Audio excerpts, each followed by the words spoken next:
اس وقت supreme court of Pakistan کے باہر میں موجود ہوں. سینئر صحافی ناصر اقبال صاحب ہمارے ساتھ موجود ہیں. کل بھی جو سماعت تھی اس کا کرکس ناصر صاحب نے ہمیں بتایا کہ بنیادی طور پر کیس کس طرف جا رہا ہے. کل ہم نے آپ کو بتایا تھا کہ ایک نئی جہت نکلی ہے.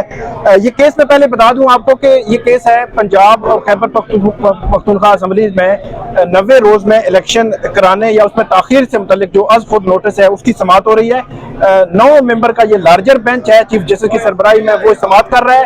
کل کی سماعت کا تحریری آرڈر نہیں آیا تھا, آج دوبارہ سماعت ہوئی ہے. آج بڑی ڈیولپمنٹ یہ ہوئی ہے کہ پی ٹی ایم کی حکومت نے 2 ججز پر جو ہے وہ جو اعتراض اٹھایا ہے کہ وہ بینچ میں نہ بیٹھیں, لیکن اس کا فیصلہ نہیں ہوا کہ وہ بیٹھیں گے یا نہیں بیٹھیں گے.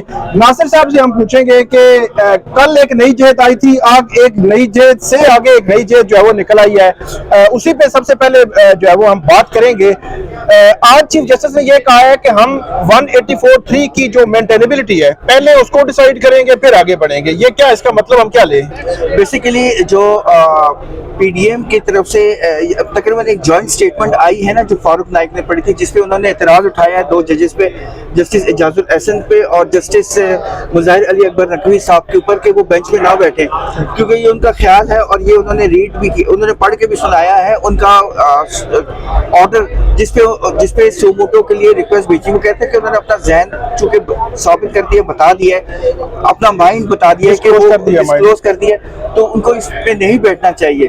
تو وہ چیف جسٹس نے اس لیے کہا تھا کہ یہ مینٹینیبلٹی ہم منڈے کو یعنی کہ پیر کو ہم اس پہ ڈسکس کریں گے. لیکن چیف صاحب نے ایک اور بات بھی کہی ہے جو بہت اہم ہے, 2 باتیں کی ہیں. ایک تو انہوں نے یہ کہا ہے کہ جب یہ نوٹ گیا تھا اس وقت حالات ڈفرینٹ تھے, اب حالات ڈفرینٹ ہے ان سینس کہ اب ایک تو پریزیڈنٹ صاحب نے ایک آرڈر دے دیا ہے جس میں انہوں نے الیکشن کی ڈیٹ دے دی ہے 9 اپریل پنجاب اور کے پی کے الیکشنز کی. دوسری انہوں نے کہا ہمارے سامنے اسپیکرز 2 جو تحلیل شدہ اسمبلیوں کے اسپیکر ہیں وہ اب ہمارے سامنے آ گئے.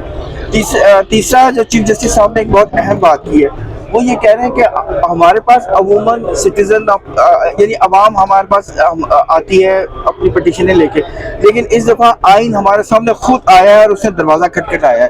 اس کا کیا مطلب ہے؟ مطلب آئین مطلب وہ کہنے کا یہ مقصد ہے کہ وہ کہہ رہے ہیں کہ آئین یہ کہہ رہا ہے کہ جو میرا منشا ہے کہ 90 دن میں الیکشن کرائے جائیں, وہ داد رسی لے کے آیا کہ اس پہ کوئی توجہ نہیں دے رہا, وہ بہت ضروری ہے, آپ اس کو سنیں اور اس کو ہمیشہ کے لیے یہ معاملہ ختم کر دیں. ناصر صاحب ایک اور ٹیکنیکل پوائنٹ کہ جب چیف جسٹس نے یہ کہا کہ ہم 184(3) کی مینٹینیبلٹی پہلے ڈیسائیڈ کریں گے, لیکن فاروق نائک انہوں نے کہا کہ فارمیشن آف جو بینچ ہے اس سے بھی پہلے آپ دیکھیں. ہماری جو انہوں نے کہا ریکویسٹ یہ ہے, تو اس کو کیا ایسی سچویشن کو ڈیولپ ہو سکتی ہے کہ فارمیشن آف بینچ پہ پہلے جو بات ہو پھر مینٹینیبلٹی پھر میرٹس, کیا ایسا ممکن ہے؟ دیکھیں کچھ پارٹیز کی کوشش تو یہی ہوگی, ساری جو پولیٹیکل پارٹیز آئی ہیں وہ اسی پہ جو کانسٹیٹیوشن آف دی بینچ ہے, جو بینچ میں جو ججز بیٹھے ہیں اس پہ ہی وہ اعتراض اٹھائیں گے اور یہ چلے گا. اور ظاہر ہے چیف جسٹس صاحب کی پوری کوشش ہوگی کہ کسی طریقے سے بھی ہم مینٹینیبلٹی پہ بے شک چلے جائیں, ٹھیک ہے, لیکن کانسٹیٹیوشن آف بینچ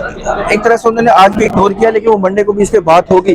لیکن آج جسٹس اطہر بن اللہ صاحب نے ایک بات کی ہے, انہوں نے کہا کہ آپ یہ کیا نہیں سمجھتے کہ یہ معاملہ ایک فل کورٹ کو سننا چاہیے. تو میرا خیال ہے کہ اس پہ بھی بات آگے جب پی سے یہ کاروائی شروع ہوگی تو اس پہ بھی بات چلے گی کہ اس کو فل کورٹ سنیں, کیونکہ اس میں 2 سینئر جج موجود نہیں ہیں. آپ کو پتہ ہے قاضی فائز عیسیٰ صاحب نہیں ہے, جسٹس سردار طارق صاحب نہیں ہے. ہو سکتا ہے ابھی تو کہنا قبل از وقت ہے, ہو سکتا ہے وہ ممبر وہ بھی بن جائے اور ایک نیا آرڈر آ جائے اور وہ کانسٹیٹیوشن بینچ چینج ہو جائے. لیکن ابھی ذرا جسٹس اطہر بن اللہ جو ہے انہوں نے کہا کہ کیا یہ مطلب مناسب نہیں ہوگا کہ اس پہ فل کورٹ بنا دی جائے. جمال مندوخیل جو ہے انہوں نے یہ کہا کہ یہ معاملہ جو ہے وہ اسمبلی میں جا کر وہ خود بھی ریزالو کر سکتے ہیں کوئی لیجسلیشن کر کے یا کچھ بھی. 2 باتیں تھیں, ایک سے ایگری کیا جو فاروق نائک ہیں جو پی ڈی ایم کے ریپرزینٹیٹیو ہی آپ اگر ان کو کہیں تو انہوں نے ایگری کیا ایک بات سے کہ فل کورٹ بنانے پہ ہم ایگری ہیں, بالکل. اور دوسری بات سے انہوں نے کہا کہ میں پوچھوں گا ان سے. تو کیا میرا سوال یہ ہے کہ کیا جسٹس اعجاز الاحسن اور جسٹس نقوی فل کورٹ میں پی ڈی ایم کو منظور ہیں, یہ انہوں نے ایکسیپٹ کر لیا ہے؟ نہیں, وہ کہہ رہے ہیں فل کورٹ تو ہو تو بہت اچھا ہے، لیکن انسسٹ وہ ابھی بھی کر رہے ہیں کہ یہ دو جج نہ سنیں، کیونکہ مطلب فل کورٹ میں بھی یہ دو جج نہ نہ ہو. یہ جو میری ریڈنگ ہے وہ یہ کہہ رہے ہیں کہ ان دونوں کو تو دونوں صورت میں ہونا ہی نہیں چاہیے. تو کیونکہ وہ کہہ رہے ہیں کہ یہ انہوں نے مائنڈ ریڈ کر دیا، ہمیں معلوم ہے انہوں نے ہمارے خلاف ہی ڈیسیجن لینا ہے. اچھا، آخری سوال میرا کہ پیر کو 11:30 بجے اب سماعت ہونی ہے، پیر تک آپ کو لگتا ہے کہ چیزیں فل کورٹ کی طرف جا سکتی ہیں یا نہیں، بلکہ اسی روز کو مینٹینیبلٹی پہ بات ہوگی اور مینٹینیبلٹی ڈیسائیڈ ہوگی اور فردر چیزیں آگے بڑھیں گی؟ اور کیا جو جوائنٹ سٹیٹمنٹ ہے اس کا اثر بینچ پہ اب ہوتا نظر آ رہا ہے آپ کو؟ دیکھیں، آج کی پروسیڈنگ سے تو نظر نہیں آیا کہ چیف صاحب انکلائن ہے اس کو ایشو کو ریزالو کرنے میں. وہ مینٹینیبلٹی پہ تو آئیں گے ضرور، لیکن وہ اب دیکھیں یہ ریکیوز کرنا جج کی اپنی مرضی ہے، چاہے اور اگر وہ نہ ریکیوز کرنا چاہیں تو چیف جسٹس صاحب کی طرف سے کوئی آرڈر نہیں ہوگا. ٹھیک ہے، تو مجھے تو یہ نہیں لگ رہا کہ بظاہر کہ کوئی کانسٹیٹیوشن میں فی الحال چینج ہوگا، ناٹ ایون فل کورٹ بھی شاید ابھی نہ بنے. بالکل لاسٹ کوسچن کہ یہ کیس آپ کو کتنے عرصے میں مکمل ہوتا نظر آتا ہے؟ فیصلہ اس کا کب تک؟ دیکھیں، چیف جسٹس صاحب نے کل ہی بتا دیا تھا کہ ہم یہ جو آنے والا ہفتہ ہے اس کے سارے کیسز ہم نے کینسل کر دیے ہیں اور اسی ہفتے میں ہم یہ معاملہ نپٹا دیں گے. ہو سکتا ہے وینسڈے کو، بدھ کو یا جمعرات کو، یہ بھی شاید جمعہ میکسیمم، اس میں یہ ڈیسائیڈ ہو جائے. بہت شکریہ. ناصر اقبال صاحب جو ہے وہ سینئر صحافی ہمارے ساتھ موجود تھے.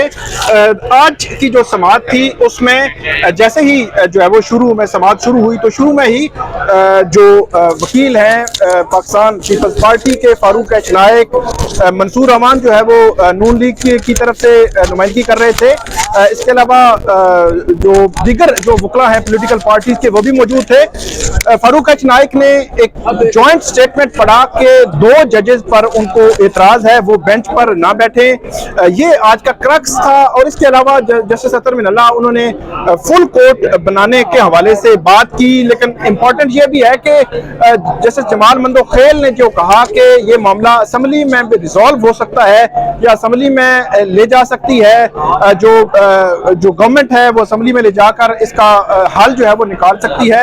لیکن اب دیکھتے ہیں کہ پیر کے روز دن 11:30 بجے سماعت ہونی ہے. اب اس سماعت میں کیا ہوتا ہے یہ بڑا امپورٹنٹ ہوگا. اس وقت آپ میرے عقب میں دیکھ سکتے ہیں کہ یہاں پہ بڑی تعداد جو ہے وہ مختلف پولیٹیکل پارٹیز کے لوگ بھی تھے، میڈیا کے لوگ بھی تھے، وکلا بھی تھے، کیونکہ اس کیس نے پاکستان میں جو جنرل الیکشن ہیں یا کم سے کم جو وہ صوبائی اسمبلیوں کے جو الیکشن ہیں ان کی ڈائریکشن جو ہے اس کا تعین کرنا ہے کہ وہ الیکشن کب ہوں گے، کس طرح ہوں گے، کس نے جو ہے وہ تاریخ دینی ہے. یہ بڑا امپورٹنٹ ہے. یہ اب دیکھتے ہیں کہ پیر کے روز فردر اب اس کیس میں کیا ہوتا ہے. بہت شکریہ.